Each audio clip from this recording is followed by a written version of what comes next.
الحمد لله رب العالمين الصلاة والسلام على خاتم النبيين وعلى آله وصحبه أجمعين أما بعد فأعوذ بالله من الشيطان الرجيم بسم الله الرحمن الرحيم قال الله تعالى في سورة آل عمران وقالت طائفة من أهل الكتاب آمنوا بالذي أنزل على الذين آمنوا وجه النهار واكفروا آخره لعلهم يرجعون۔ ترجمہ: اور اہل کتاب ایک دوسرے سے کہتے ہیں کہ جو کتاب مومنوں پر نازل ہوئی ہے اس پر دن کے شروع میں تو ایمان لے آیا کرو اور اس کے آخر میں انکار کر دیا کرو تاکہ وہ اسلام سے برگشتہ ہو جائیں۔ اہل کتاب کی اسلام دشمنی جو ہے وہ بیان ہوئی پچھلی آیتوں کے اندر کہ ان کی یہ خواہش تھی کہ کسی طرح سے مسلمان جو ہے وہ واپس جو ہے وہ کافر ہو جائیں اور اسلام چھوڑ دیں۔ اس سلسلے میں علماء یہود کی جو ہے ایک سازش یہ آئی کہ انہوں نے اپنے لوگوں سے کہا کہ دن کے صبح میں جو ہے شروع میں جو ہے وہ ایمان کا دعویٰ کر دو اور سارا دن جو ہے حضور صلی اللہ علیہ وآلہ وسلم کے ساتھ گزارو اور جو ہے مومنوں کے ساتھ گزارو اور پھر جو ہے دن کے آخر میں دوبارہ سے جو ہے وہ اپنے کفر کا اعلان کر دو اور یہ کہو کہ ہم واپس اپنے دین میں جا رہے ہیں تاکہ اس سے اسلام کا جو ہے جو ساخت بن گئی ہے اس کو دھچکا لگے اور وہ خراب ہو جائے۔ لوگوں کا حال یہ تھا کہ جو ایک بار ایمان قبول کر لیتا تھا وہ ہر طرح کے مصائب برداشت کرنے کے باوجود ایمان چھوڑنے کے لیے تیار نہیں ہوتا تھا، چاہے اس کو مارا جائے، پیٹا جائے، اس کو اپنے خاندان سے الگ کر دیا جائے، گھر چھین لیا جائے، دولت مکان چھین لی جائے، ہاتھ پاؤں توڑ دیے جائے، کچھ کیا جائے، وہ اسلام نہیں چھوڑتا تھا، باقی ہر چیز چھوڑ دیتا تھا۔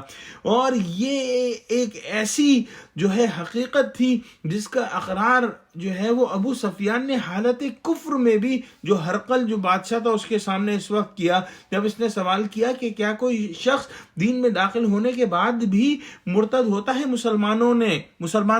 تو ابو سفیان نے کہا تھا کہ نہیں، ایسا نہیں ہوتا۔ اور یہ ساکھ جو تھی اسلام کی یہ جو ہے کفار کو بہت زیادہ جو ہے وہ بری لگتی تھی کہ کسی طرح سے کوئی مسلمان جو ہے اسلام چھوڑتا نہیں۔ تو انہوں نے یہ سازش کی کہ اپنے یہود کو جو ہے لوگوں کو بولا کہ آپ اسلام قبول کریں، اور ایک لمحے کے لیے بھی وہ در حقیقت مسلمان نہیں ہوئے۔ اور جو نفاق ہے، جو منافقت ہے، جو شعوری نفاق ہے، جان بوجھ کر جو دل سے سمجھتا ہے انسان کہ میں مسلمان نہیں اور مسلمان ہونے کا دعویٰ کرتا ہے، وہ یہ مثال ہے کہ مسلمان ہو گئے صبح میں اور پھر شام میں واپس جو ہے اپنے دین پر واپس لوٹ گئے۔ ہم انشاءاللہ منافقت کے بارے میں، نفاق کے بارے میں اور پڑھیں گے۔ زیادہ کامن جو ہے وہ غیر شعوری نفاق ہے، لیکن یہ ایک شعوری نفاق کی مثال ہے۔ ایک روایت کے مطابق یہود خیبر کے جو تھے ان کے علماء سے 12 آدمیوں نے آپس میں مشورہ کیا تھا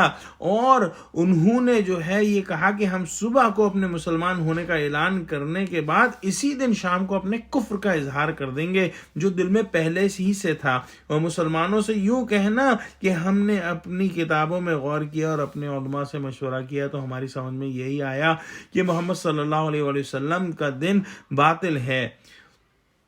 جب ایسا کہو گے تو سچے مسلمانوں پر بھی اثر پڑے گا، وہ سمجھیں گے کہ یہ لوگ تو اہل کتاب ہیں، اہل علم ہیں، جب انہوں نے دین اسلام قبول کر کے چھوڑ دیا تو اس سے اندازہ ہوتا ہے کہ دین اسلام صحیح نہیں۔ یہ طریقہ کار انہوں نے اپنے خیال میں مسلمانوں کو ورغلانے کے لیے اختیار کیا، لیکن دشمنوں کے مکر و فریب کا الحمدللہ کسی مسلمان نے بھی اثر نہیں لیا۔ اس بات سے ایک بات اور واضح ہوتی ہے کہ جو ہے اسلام کے اندر جو ہے اور شریعت موسوی کے اندر بھی جو ہے وہ مرتد کی اتنی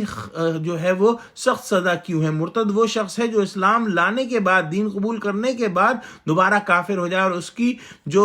سزا ہے وہ قتل ہے، اور اس کی وجہ یہی ہے کہ ایسا کرنے والا جو ہے وہ اسلام کی ساخت کو نقصان پہنچاتا ہے۔ اور یہی قانون جو ہے ہر ملک کا، ہر آئین کا قانون ہوتا ہے کہ جو بھی اس ملک کے آئین کو نقصان پہنچائے، ساخت کو نقصان پہنچائے، اس سے بہت سختی سے نمٹا جاتا ہے۔ وآخر دعوانا الحمدللہ رب العالمین۔ السلام علیکم ورحمۃ اللہ وبرکاتہ۔